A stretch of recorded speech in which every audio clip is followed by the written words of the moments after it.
My phone vibrated at 2:13 a.m. Once. Then again. Then it didn't stop. 71 missed calls stacked like a confession no one wanted to say out loud. I didn't answer. Outside the glass walls of my villa, the Swiss mountains stood indifferent, cold, expensive, silent. Inside, I poured another drink and watched the screen light up with her name again. My daughter-in-law, the woman who, 3 days earlier, had laughed through the phone and said, "If you want to join Thanksgiving, come wash the dishes." I had replied with one word: "Enjoy." Now her voice trembled in 12 voicemails, apologies, please. Panic dressed as affection. All because of the photos. White marble floors. A private lake. A view worth more than her entire family tree. Greed has a sound. It rings louder than grief. I muted the phone and let my mind drift back to the night. Everything began. The drive-in theater, the flickering screen. The girl who sat beside me was shaking, hands and a secret already growing inside her. One night, that was all it took to ruin everyone who thought I was weak. She was disowned when she told her family she was pregnant. Men, they called her reckless, a disgrace, a mistake. I called her brave. We lived quietly after that. Small apartment, no photos online, no announcements. Just whispered plans and cautious hope. She died before our child took her first breath. A drunk driver. Red lights, silence. I buried her alone.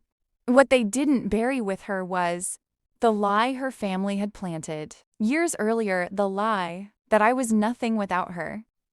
That I was temporary. Disposable. Years passed. I rebuilt myself with numbers, not people, investments, patience. Then the call came. Her sister's voice sharp, rehearsed. "Thanksgiving is at my place. If you want to join, come wash the dishes." Not grief. Not kindness. A test. They still thought I was the man from the drive-in. Broke. Grateful for scraps. What they didn't know was that I'd already noticed the inconsistencies. The sudden warmth after years of silence. The interest that didn't match the history. Greed doesn't hide well. It just waits. I didn't confront them. I observed. I watched how her sister spoke about family always in terms of inheritance. How my daughter-in-law mentioned future plans that somehow included assets she didn't own. I pulled records, quietly. Old hospital documents. Insurance claims that never reached me. A DNA test requested years ago, denied by someone who wasn't me. I smiled at dinners, stayed polite on calls, played the role they expected. Inside I counted. Money leaves fingerprints. Lies leave patterns. The truth surfaced slowly, like a body in cold water. They had tried to erase me from my own child's history, redirect benefits, rewrite bloodlines. And when they failed, they waited for me to succeed. That's when the invitation came. That's when the tone softened.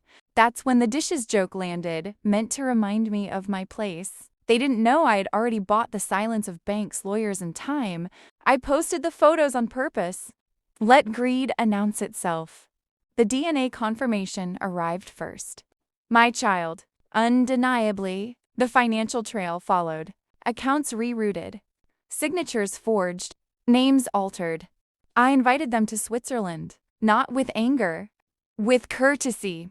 At the villa, I handed her sister a folder. No speech, no accusation. She opened it. Her face collapsed inward.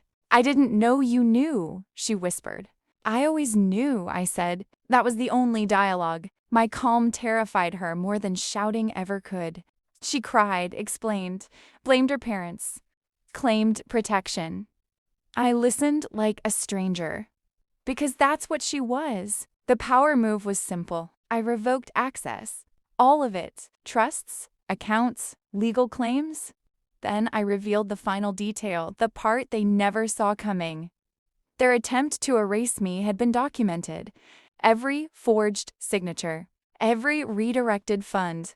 I had already submitted everything. Not for revenge. For truth. The lawsuits would take years. the shame would last longer. I stood up, straightened my jacket. They begged. I walked away. That night, the phone rang 71 times. I slept through all of them. In the morning, the mountains were still there, unmoved, untouched. I visited the lake alone, thought of her, of the drive-in, of the life that could have been. I felt nothing sharp, only clarity. They thought I survived because I forgave. They were wrong. I survived because I remembered. A memory, when sharpened by patience, becomes a weapon that never misses.